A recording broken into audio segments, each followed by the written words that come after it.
حضرت ابراہیم علیہ السلام کی عادت مبارک تھی کہ رات کا کھانا کبھی اکیلے نہیں کھاتے تھے، کسی نہ کسی مہمان کو ساتھ بٹھا کر کھانا کھاتے تھے۔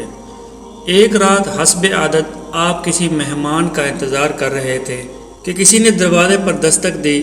آپ نے دروازہ کھولا تو ایک 80 سال کا بوڑھا تھا، جس نے فوراً کہا کہ مجھے کچھ کھانے کو دے دے۔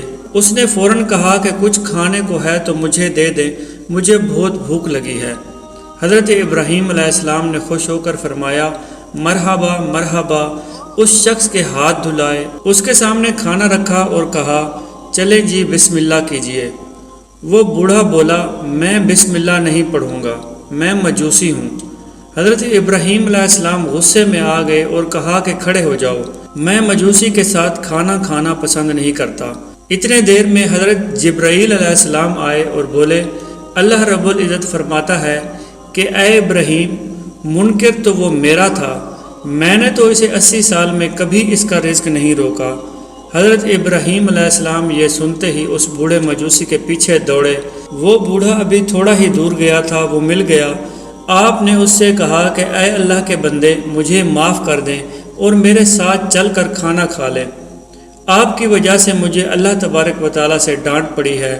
مجوسی بولا کہ کون اللہ؟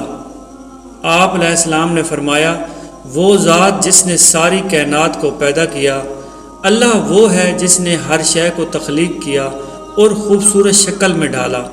اللہ وہ ذات ہے جو تمام مخلوقات کو رزق دیتا ہے۔